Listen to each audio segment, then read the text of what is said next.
Que a paz de nosso Senhor Jesus Cristo esteja contigo. Nesta explanação, iremos abordar o tema divindades.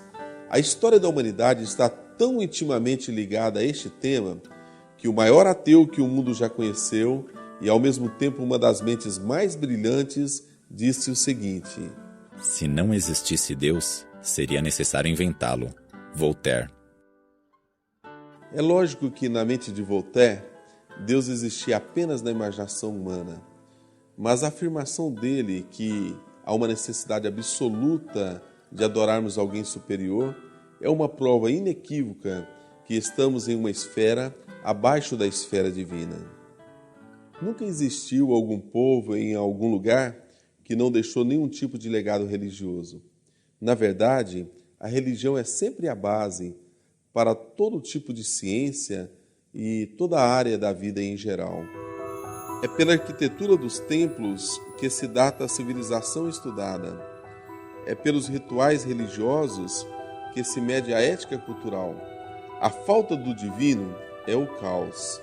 O limite para a barbárie é a crença em um ser superior a quem devemos prestar contas. É a religião que a justiça, o direito, deve ser o fundamento. Todos os legisladores se fundamentaram na religião. Até mesmo o Código de Hammurabi, o mais famoso tratado de leis, são paráfrases da lei de um Deus criador. A medicina e todas suas ramificações das ciências humanas têm como berço a religião. O curandeiro, o médico, o pajé, os embalsamadores, as parteiras, os benzedeiros são sempre os líderes religiosos da comunidade. As ciências exatas são a prova de um ser superior que projetou o universo com cálculos exatos. Pitágoras afirmou: Deus é matemático. Por isso, vamos abordar de forma aberta e direta o tema divindades. Segundo o dicionário da língua portuguesa, divindades são as coisas magníficas, o sobrenatural, pessoas ou coisas divinizadas. E divino é o sublime, o perfeito, o excelso. Bem, em primeiro lugar, é preciso salientar a realidade cultural da humanidade. Pressupondo que do outro lado da tela de transmissão de áudio e vídeo esteja alguém cristão, é fácil iniciar em um contexto bíblico. Mas em uma realidade globalizada que vivemos, a probabilidade de você ser uma pessoa de formação pagã é muito grande. Pensemos, se você por motivos alheios nasceu do outro lado do mundo, no mundo oriental, quem sabe na China, no Japão, no Vietnã, Butão, Coreia do Norte, ou mesmo quem sabe na Índia ou nos países africanos, o que representa cerca de mais de 50% dos seres humanos, a chance de você ser um crente na divindade que a Bíblia apresenta como ser supremo é mínima, já que nestes países as religiões monoteístas representam uma fatia insignificante.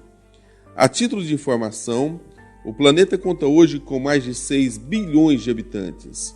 O cristianismo é a maior religião do mundo, com cerca de 2,130 bilhões de seguidores. O islamismo com cerca de pouco menos de 1 bilhão de seguidores. E o judaísmo com cerca de 10 a 15 milhões de seguidores. Somando-se as três grandes religiões monoteístas, chega-se a mais ou menos 3,100 bilhões de seguidores. Por esse motivo, apresentaremos o cenário religioso da humanidade, ignorando as teses evolucionistas, não por desprezo, mas por serem muitas e prolixas e exigiriam um tempo que não temos, limitaremos apenas ao contexto cronológico da Bíblia. Em Gênesis capítulo 5, temos o livro da genealogia de Adão. Através deste livro podemos calcular de forma precisa algumas datas, como, por exemplo, o ano do dilúvio. Vamos tomar como ano de partida o ano da criação de Adão. Chegamos ao ano 1656, Anno Mundi. Neste ínterim, a humanidade teve suas divisões éticas e culturais. A religião monoteísta coexistiu com o paganismo e com panteões diversos. Porém, aceitando a crença de um dilúvio global, e este fato é mencionado com inúmeras provas por todos os povos e continentes, tomando como ponto de partida o dilúvio, encontramos uma única família sobre a face da terra, com a mesma cultura, língua e religião, a qual possuía adoração monoteísta. Ocorre um episódio que vai determinar a posteridade das nações, a bênção proferida por Noé. A humanidade se divide em povos distintos, mas se aglomera próxima da região que hoje corresponde ao Iraque, até que ocorresse o episódio da Torre de Babel, o que causou a confusão das línguas. Os povos espalham-se e surgem as primeiras nações pós-diluvianas. Chegamos agora a uma parte muito interessante. Porventura você nunca se perguntou por que tantas religiões no mundo? As bênçãos proferidas por Noé sobre seus 3 filhos foram determinantes para a posteridade das nações pós-diluvianas, não por arbitrariedade, mas por serem inspiradas e proféticas sobre Sem, Cã e Jafé. Disse Noé a Sem: Bendito seja o Deus de Sem. Gênesis 9, 26. Desta ramificação genealógica nasceu Abraão. Abraão é pai de Ismael, o pai dos árabes, a nação muçulmana, os adoradores de Alá, o Deus islâmico. Abraão também gerou Isaque, o filho da promessa. Isaque gerou Jacó. Jacó é Israel, o progenitor dos adoradores de YHWH. Desta mesma ramificação surgiu Davi, que é o progenitor de Jesus Cristo, o fundamento do cristianismo, que adora o mesmo Deus dos muçulmanos e dos judeus. Alargue Deus a Jafé, e habite nas tendas de Sem, e seja-lhe Canaã por servo. Gênesis 9, 27. Desta ramificação genealógica surgiram os povos europeus, os colonizadores do mundo. Conforme a bênção proferida, alargue Deus a Jafé, eles se estenderam por todas as partes, África, América, parte da Índia, por todos os cantos da terra. A segunda parte da bênção, habite Jafé nas tendas de Sem, refere-se à religião europeia, religião semítica.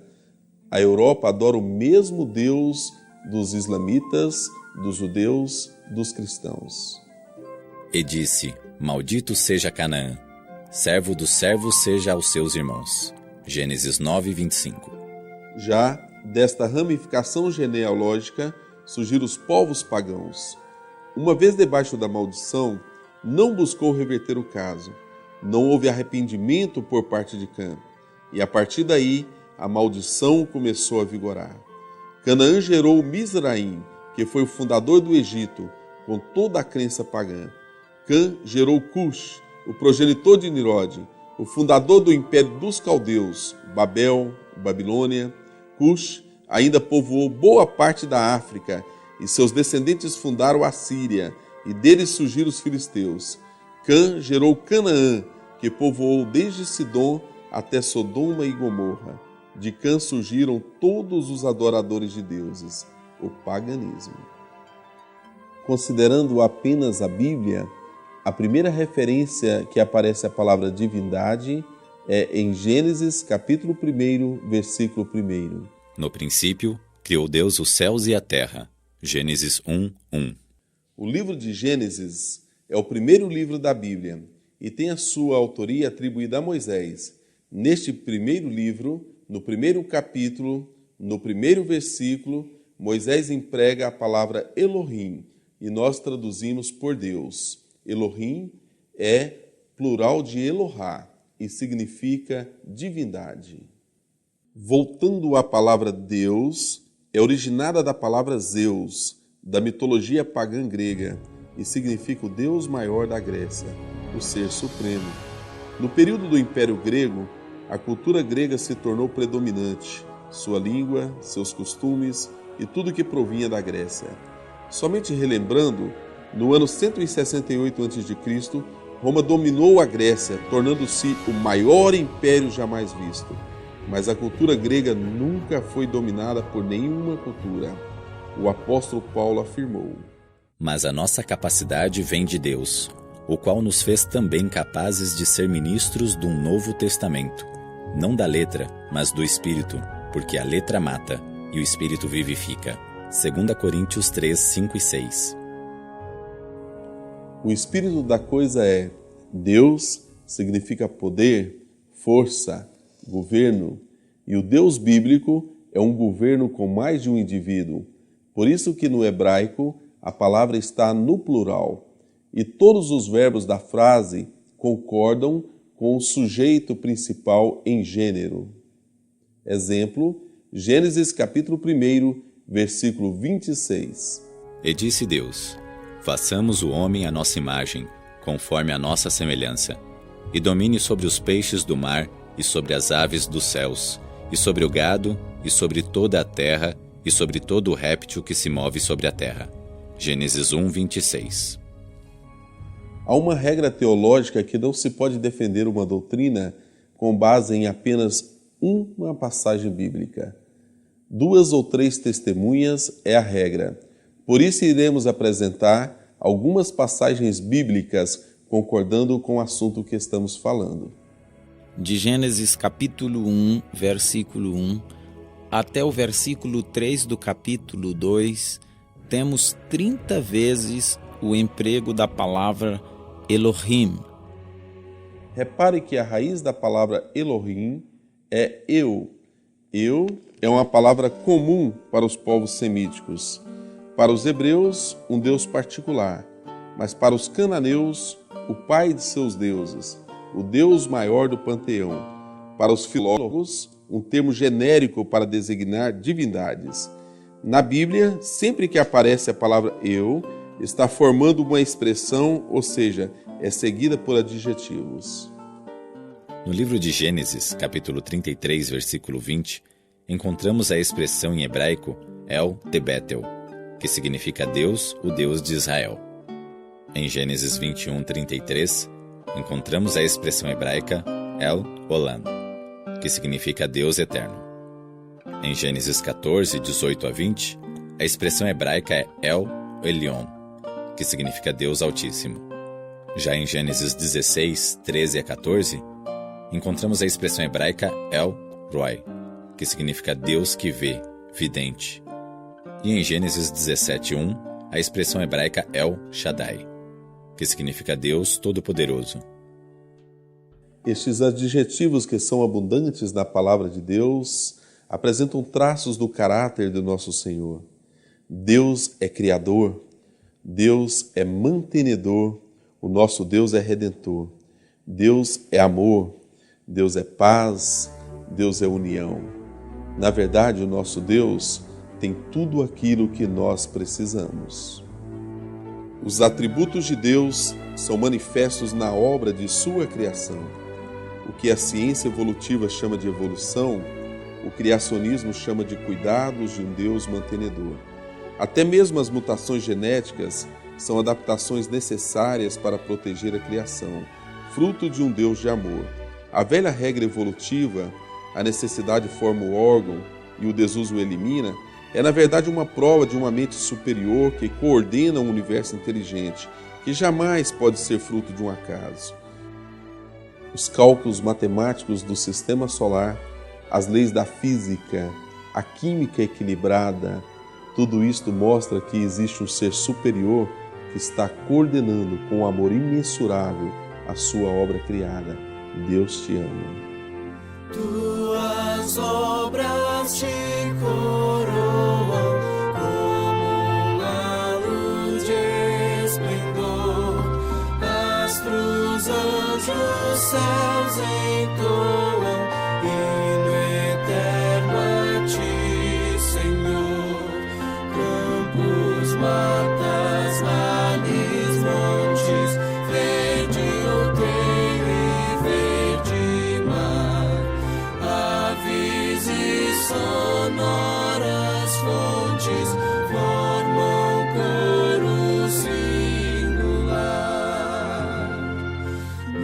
pecados mortais por ti remidos, Deus da glória, Deus de amor, corações aos céus erguidos, celebramos teu louvor.